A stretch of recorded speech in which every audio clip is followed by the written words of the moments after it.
Ladies and gentlemen, Mr. Cropper here. We have an article about Ayn Rand. It's called The Virtue of Stupidity, a critique of Ayn Rand and objectivism. Now, this is on some website, Owlcation. O-W-L-cation. I'll leave a link to it below. So when Ayn Rand's enemies show up to do something, I reckon objectivists should probably show up. I'll point out that it's really unprofessional. It's very, very poorly done by some sort of knucklehead. So in the first paragraph, he does things that are unprofessional. Let's see.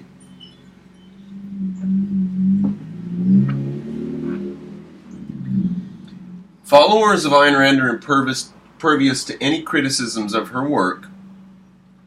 When one mentions the obvious problems and contradictions in her work, they're greeted with an almost religious parroting of her maxims. Now, he says that there are obvious problems and contradictions in her work. Here, in the beginning, it's pretty early to make that claim. So, is he even going to pretend to be objective? No. He's just coming right out of the opening paragraph and saying he has no pretense at objectivity. He doesn't care. Doesn't give a damn. Hates Ayn Rand. Judges her severely. And says she has obvious problems and contradictions. From the beginning, not going to treat her philosophy fairly. Not even going to consider looking like he's trying to do it. Doesn't care. Automatically judges Ayn Rand as the enemy, puts her in the enemy camp, and now you can unleash all sorts of fallacies against her, and you don't have to be substantive because we've already prejudged her. You don't even have to be substantive in your comments because you've already prejudged her, right? Yep, that's how it is. That's how this piece of garbage is shaping up to be. If anybody doubts that my portrayal of Ayn Rand is accurate representation of her philosophy, I invite you to go to AynRandLexicon.com, where her philosophy is presented in great detail by objectivists. Ladies and gentlemen, there's the silver lining. If the enemies of objectivism aren't afraid to spread her works, then we win, right? Now, unfortunately, not all of them are that stupid. Some of them realize that they need to stop people from reading Ayn Rand to begin with, because once the people have read her, that's when the trouble begins. You've got to stop them from reading her to begin with, and from even taking her ideas seriously to begin with. So, the fact that he's saying, if you doubt what I'm saying, go look at the lexicon, means that he's really not a top player in their game. The top players don't want people to read Ayn Rand. They don't want to spread her ideas. They don't want her ideas to be available to people. Okay, so he's a mediocre player in the game against objectivism. Alright?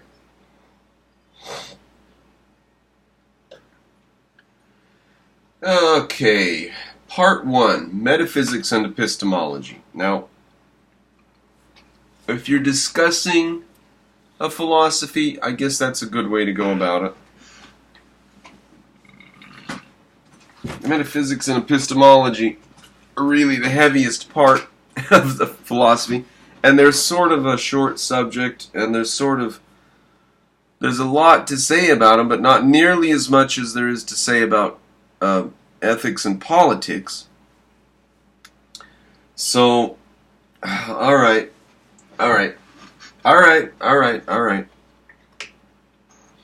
Objectivist metaphysics are a complete con job. Oh, well, we're starting off real strong.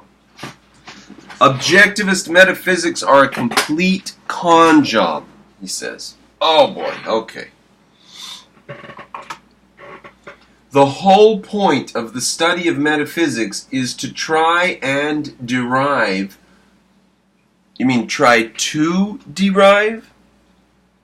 To try and derive objective reality from the subjective reality that human beings experience through their senses and consciousness. You state that as if it's a fact, that it is a subjective reality. You state it as if it's an objective fact, that it is a subjective reality that human beings experience through their senses and consciousness. You state that as though it's an objective fact that it were a subjective reality we experience. Is that an objective fact? Do we get to choose when we have objective facts and not? Or do you just get that one objective fact that we have a subjective reality experienced through our senses and consciousness? Is that the one objective fact we get? And then after that one objective fact, now we're cut off from objective facts by that one objective fact? Is that what you're doing there, you stupid moron? Yeah, he wants to cut us off from reality and say we have no access to objective facts. We live in a subjective reality of our senses. And that is the only objective fact you get. He uses the only objective fact in the universe to cut you off from objective facts. There's one objective fact. You are in a subjective universe. There. That's what he says. That's pretty handy. That's a pretty handy method they have. I have a line in one of my poems about this. They say that reality is all an illusion, and I wonder how they escape the delusion. They say that reality is built by my senses. Built by perception. And I wonder how they can escape the deception. How does he know? If we live in a reality of a subjective reality through our senses and consciousness, how does he know that? How does he know that's true? How could he make that claim? That's an objective fact if it's a claim that there are no objective facts. Everything's subjective. The three most famous approaches to this are those done by Rene. That's a terrible sentence. The three most famous approaches to this are those done by Rene Descartes, comma. That's a terrible sentence. David Hume and Immanuel Kant. So he mentions Descartes, Hume, and Kant. You could just don't worry too much about all of those and just do Kant. I don't know why you need the other two. But it's because he is educated in bad philosophy, garbage philosophy, and he knows garbage philosophy, and he knows the differences between three garbage philosophers, so he mentions three garbage philosophers, which are not essentially different. They're all saying the same thing, that we're cut off from the real reality in some way. There's really no difference in those guys.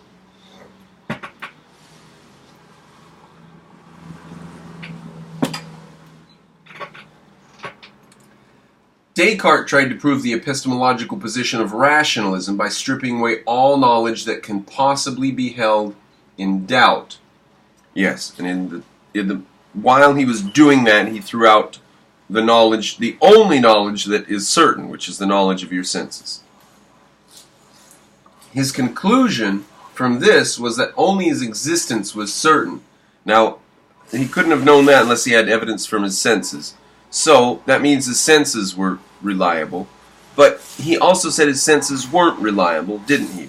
That was his whole thing about the beeswax in front of the fire and all that garbage. So, he's a garbage thinker, Descartes. Used evidence from the senses to say that the evidence from the senses is not reliable, and the only thing that was reliable was him thinking about himself. But he can't think about himself unless he has evidence from the senses. So if thinking about himself is reliable, then evidence from the senses is reliable. But he said evidence from the senses is not reliable. So he's a garbage thinker. Descartes was garbage.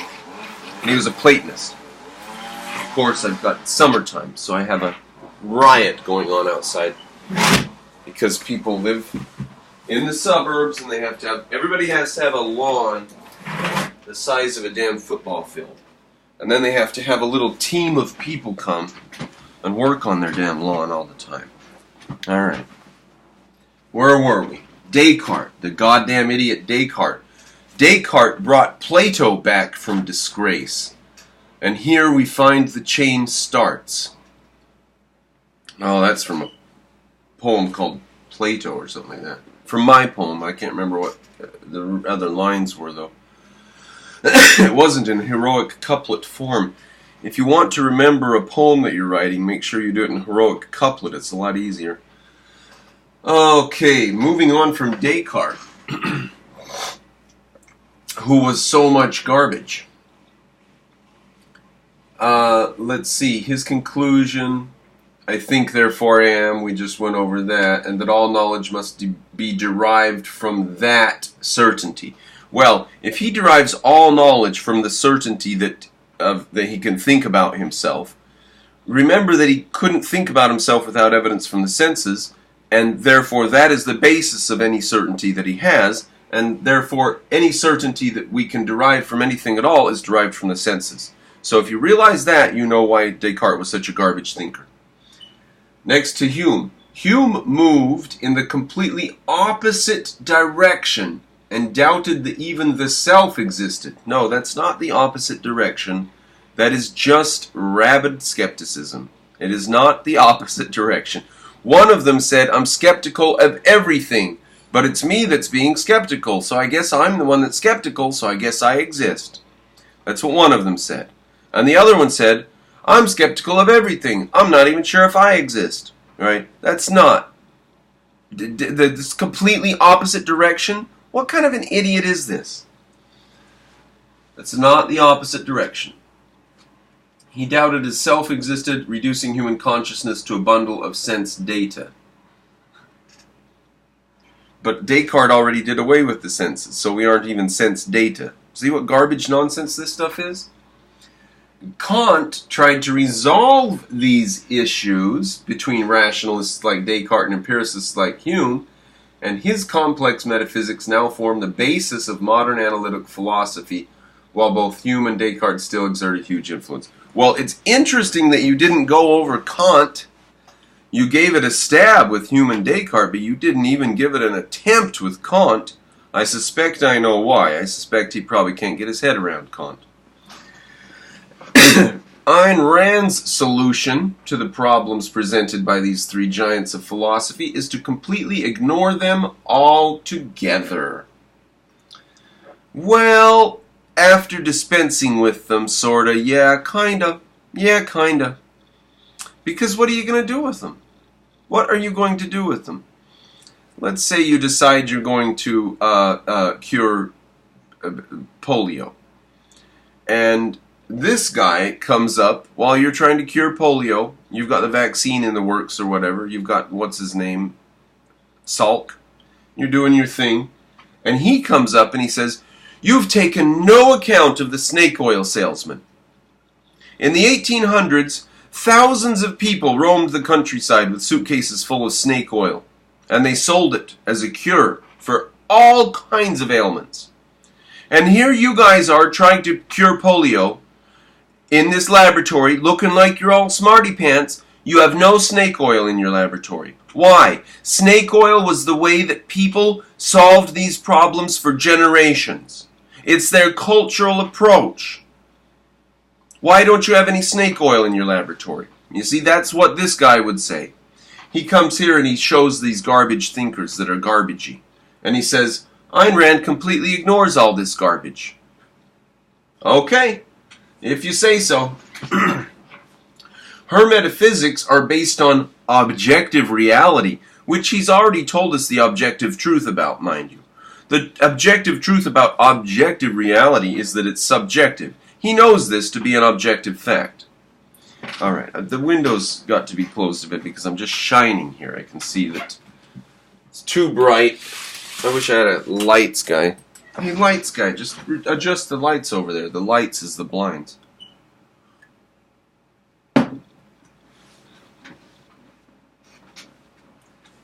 Her metaphysics are based on objective reality, in which she states the human identity and consciousness are the basis. What a sentence is that? I'm going to read it once more very carefully, and we're just going to see that it lacks grammatical structure or meaning. Her metaphysics are based on objective reality in which, now we're okay so far, her metaphysics are based on objective reality in which she states, does she state this in her metaphysics or in the objective reality? Let's assume he's trying to mean in the metaphysics. So her metaphysics are based on objective reality, in which metaphysics she states the human identity and consciousness are the basis. The human identity and consciousness are the basis. Now, can I change the word "the" to "that"? Let's try that. In which she states that human identity and consciousness are the basis. What does the basis mean? What does he mean, basis?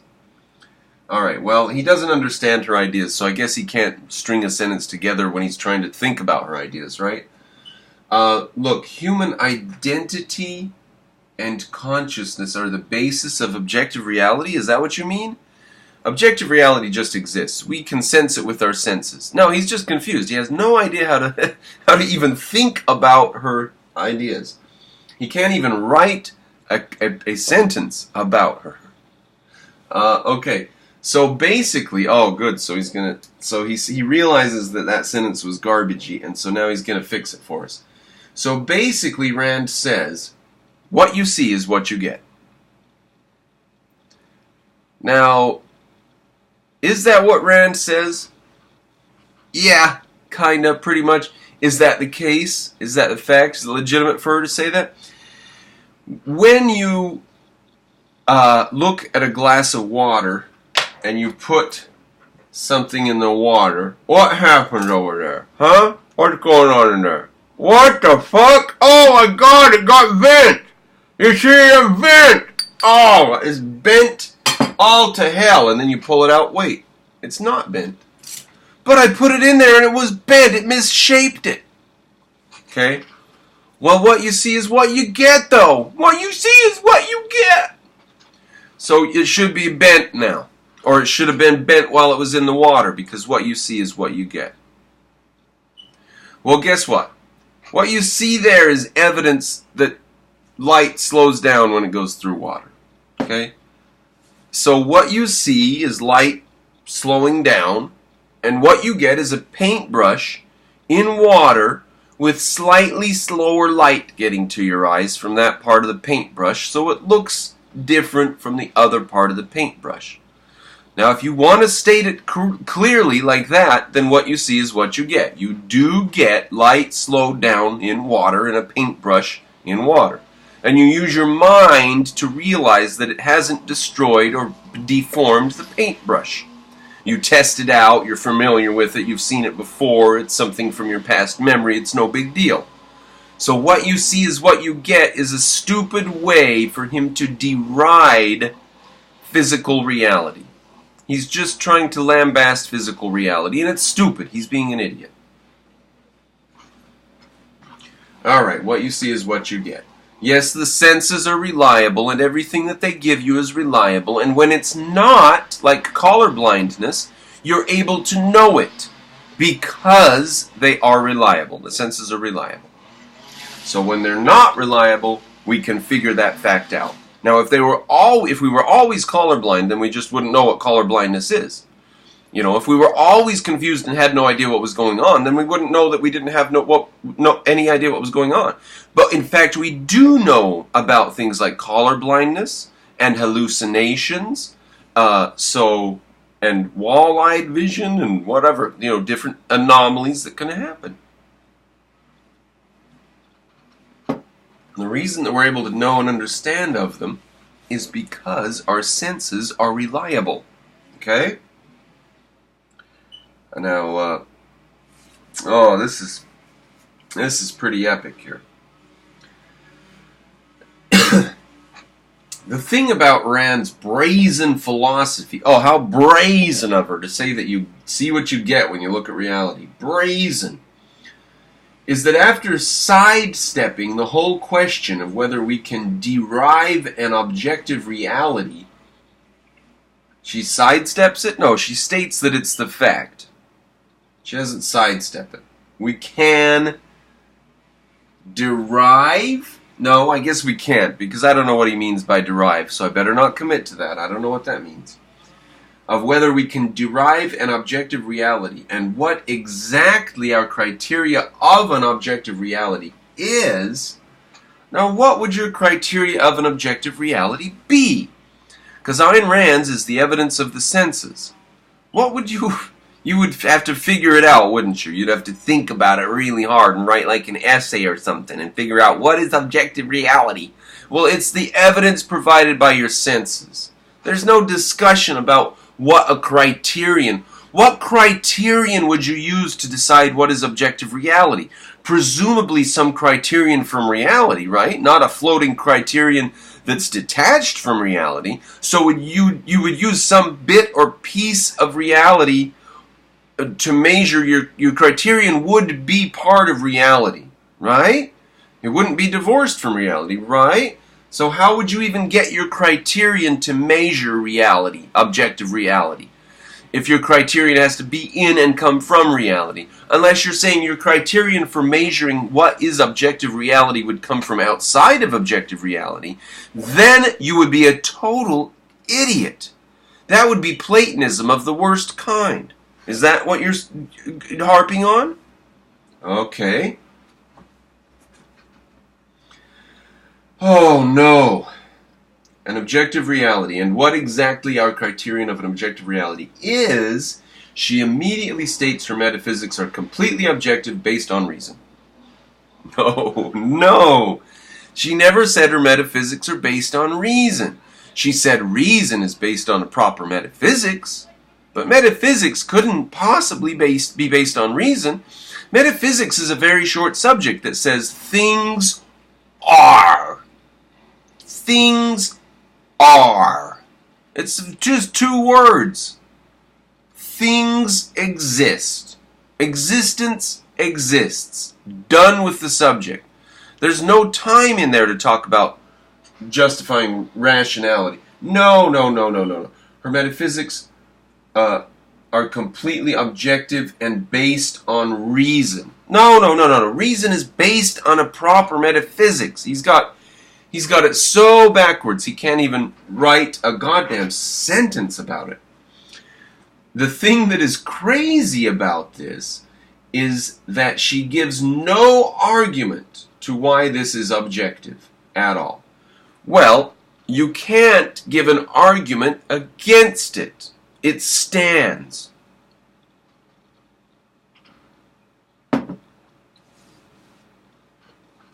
Reality exists. Existence exists. Go ahead, argue against that. She doesn't need to argue for that. It stands. She claims that the facts of experience and of science are completely objective, despite a huge amount of evidence to the contrary. Oh, God. Well, what kind of evidence would you give? She claims the facts of experience and science are completely objective, despite evidence to the contrary. What evidence do you have that experience and science are not objective? You must have objective evidence, mustn't you? See how confused you are? You're saying, I've got objective evidence that your idea that you have objective evidence is garbage. So stop going around saying you've got objective evidence, because I've got objective evidence that you can't have any objective evidence. You don't get to have any objective evidence. Objectivity is a no-no. You can't do it. I know it. I know objectively that objectivity is a no-no. That's stupid. Who's going to buy this guy's stuff? Alright. Stupid idiot. I better start marking where I am here. So, gives no argument as to why this is objective at all. She claims that the facts of experience and of science are completely objective. Oh, we just did that, despite a huge amount of evidence to the contrary. Rand makes no attempt to address scientific realism. Scientific realism makes no pretense at objectivity, so why should she? And arguments against it in any way. Well, they dispense with reality, so what are they talking about? If they say that we cannot access reality, then what is their subject matter? And what would she have to say about them? So here's what happened. Ayn Rand came across a group of people arguing about the color and texture of unicorns. And she went, oh, all right, and walked away. And you now say, stupid Ayn Rand didn't even take part in our discussion about the color and texture of unicorns. Okay? You do not look smart when you say these things. Okay? Of course Ayn Rand did not want to discuss the color and texture of unicorns. Only idiots do that, of course. So no, she did not make any attempt to address scientific realism or the arguments against it in any way. She just states A is A and goes on about her merry way. Well, can you blame her? Can you blame her for not wanting to discuss unicorns with idiots? We have a number of problems with this, right? I'm sure you've got your favorite unicorn and your favorite color of unicorn, and you want to tell people about your unicorn, I'm sure. While there are facts that we can derive from a priori, some before the senses, he says. Now, I'll just pause there and say, a priori means before having gotten any evidence of reality, and the only time that has occurred is before you're born, really, and even then, maybe your senses are turned on inside the womb, maybe, I don't know. So, how many ideas does a newborn baby have? That's how many ideas you can have a priori. Immanuel Kant believed that a priori just meant logic, just think about it, you don't need evidence. But he didn't realize that we wouldn't have the ability to think about anything at all unless we got evidence from reality to begin with. As an example of that, ice floats. And so an a priori truth would be that ice floats. Right? But we wouldn't know ice floats unless we had evidence from the senses.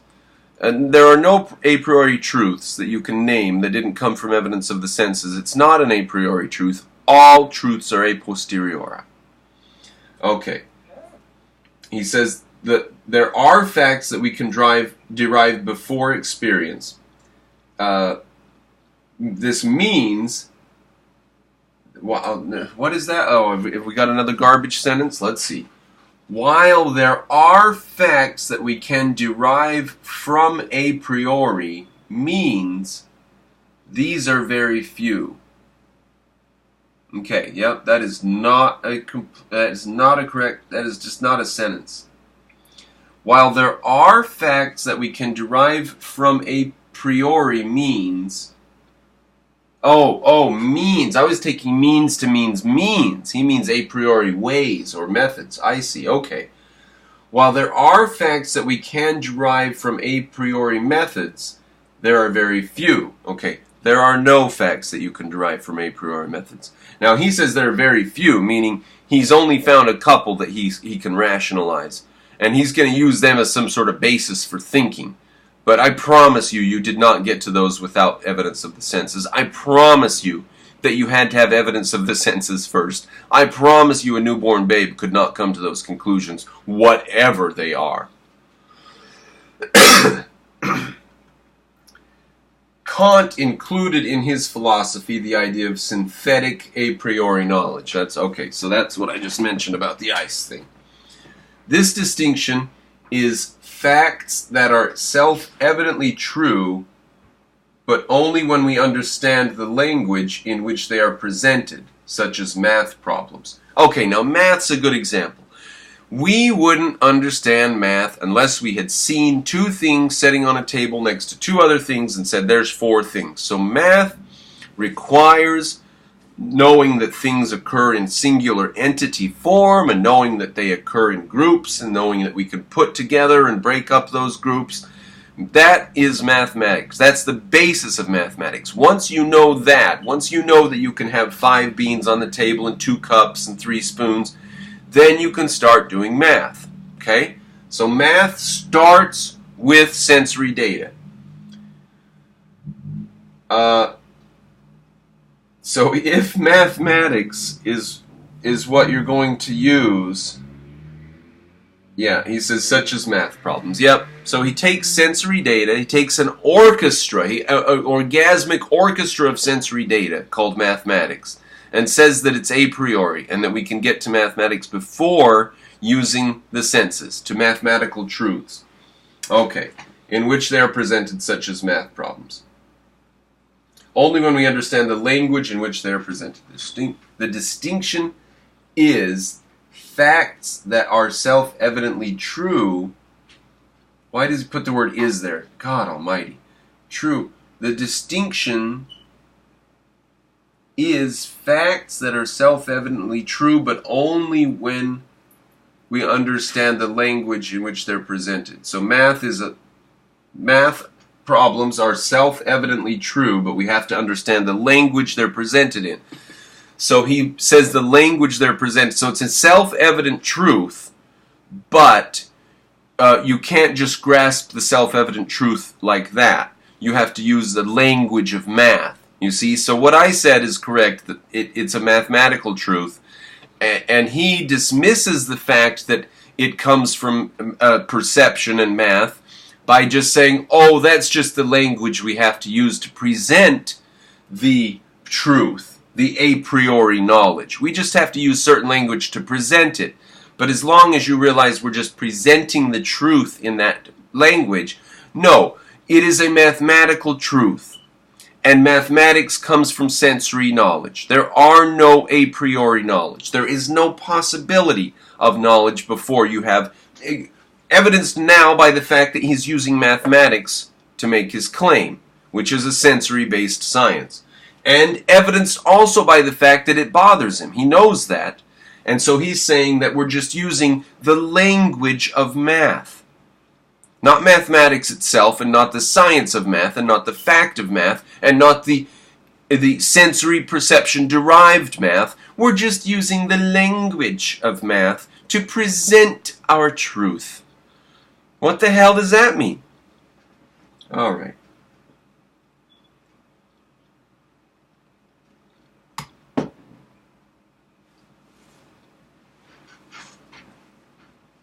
Okay, so we can get to self-evidently true facts that are a priori. An example is mathematics. The rest of knowledge is a posteriori. All right, well, if mathematics is your a priori knowledge, you're wrecked, buddy. The rest of knowledge is a posteriori. All of the rest of knowledge outside of mathematics. Really. Mathematics is also a posteriori. All knowledge is a posteriori. You just said so yourself. If mathematics is your one a priori bit, and the rest is a posteriori, you yourself said that it's all a posteriori because math comes from the senses. Okay? You're wrecked, buddy. God, you're a wreck. Okay. The rest of knowledge is a posteriori from experience, and for this to be verifiable as genuine knowledge, it must be falsifiable. Alright, now that's just a confusion of Karl Popper's. Karl Popper took one little detail out of the scientific method that you have to be able to test your hypothesis, and he made it the basis of his entire non-thinking regime. Okay? So falsifiability is just a red herring thrown into the scientific community by an idiot who couldn't get basic philosophy in his head. Okay? And now this individual brings falsifiability up and just tags it on to the idea of verifiable, genuine knowledge inside of discussion of Immanuel Kant and a priori and a posterior knowledge. He brings up falsifiability, which is a junky, stupid little side topic, which is important, but it's only important if you are talking about the scientific method and what goes on inside the scientific method. But to take that stupid little detail outside of, it's not a stupid detail, the important detail of the scientific method, and make it the basis of some kind of philosophy or something like that is pure idiocy, and that is Karl Popper. And then people like this think that they look smart when they mention falsifiability. Okay. The rest of knowledge is from the senses, and for this knowledge to be verifiable as genuine knowledge, it must be falsifiable. Okay, you have to be able to test knowledge. To say that you have to be able to test knowledge is simply to say that you have to make some sort of claims about reality. For example, string theory makes no claims about reality, so you can't test it. Rand's concept of metaphysics is to lay the groundwork for her moral theory, which then serves as the groundwork for her political theory. Well, he doesn't understand he doesn't understand how that happens. He's just writing a sentence there that he got from Rand. So he at least realizes that it's in that structure. He doesn't realize how or why, because he says Rand's concept of metaphysics is to lay the groundwork for her moral theory. No. Rand's concept of metaphysics is just a silly phrase. That's stupid. Should we just cut out when he says concept, let's leave that out. Rand's metaphysics lays the groundwork for her moral theory. Okay, that could almost work. Rand's metaphysics lays the groundwork for her moral theory. That could almost work. Which then serves as the groundwork for her political theory. See? So he does understand. Well, he doesn't understand it, or else he wouldn't have put it that way. He does not understand, but he gets that there is a structure to it, and he gets what the structure is, even though he doesn't grasp it. Okay, the problem with this is that moral claims are not falsifiable, and therefore have no validity. Moral claims are not falsifiable. Alright, what if I make a moral claim that you should not hit me on the head and take my dinner? I mean, you can understand why I would make such a moral claim if you had a very, very large body of knowledge about actions human beings have taken over time. So you would have to study the field of human action, ethics and politics. And then you would have a basis in order to think about these things, moral claims. Falsifiability, there we go, there's the rub. Falsifiability is just a junky, stupid side topic that Karl Popper is famous for, and people just buy into it because it seems obvious that you have to be able to falsify an idea. That's right there in the 5 steps of the scientific method. So, yeah, you've got to be able to falsify an idea. Huh? So, therefore, make that the basis of all scientific knowledge and inquiry? No, that's ridiculous. Perception of reality is the basis of all scientific inquiry. Not whether or not you can falsify an idea. That is a little detail high up in the hierarchy when you're investigating an idea. That's a stupid little detail, and for him to centralize it and make a philosophy out of it was stupid. And now you come and you say that because Karl Popper's stupid idea doesn't apply to ethics, ethics are not scientific claims. So Karl Popper, thank you very much for screwing this guy's head way up even worse than it was already. Well, stupid guy who didn't even put your name on your article because you're ashamed of it, is stepping in front of a bus ethical or unethical? I would say it's unethical because it destroys your life, and the purpose of your life is to live. So if you step in front of a bus, you're being unethical. Is it scientific to step in front of a bus? Well, we could certainly test stepping in front of a bus, couldn't we? What about drinking poison? Is that scientific? Could we test drinking poison? What about jumping off a skyscraper? What about robbing your neighbor? Is there anything scientific about robbing your neighbor? Well, my neighbor might react differently than some other neighbors. Well, okay, that's called politics. You've discovered free will. But these things are as scientific as anything else. Believe you me, it's the science of politics. And politics doesn't say the billiard balls hit and bounce this way or that way. It says human beings should be allowed to act in this way or that way because of their nature. It's a very complex thing, which I don't even expect you to have your head around. Of course, maybe we'll get into it soon. Now, we're getting to 40 minutes on this video, and my computer gets upset after 30 minutes. So I think we'll stop and call this part 1, and we're not done. We're halfway through part 1, metaphysics and epistemology. We still have the other half here to go to get to ethics. So the first sentence in the next paragraph is, Rand's epistemological position is reason. So that's where we're going to start in video number 2. Thank you, ladies and gentlemen, for joining me. Patronize me if you're not doing so already, and double your Patreon donation until you are at the edge of what's comfortable.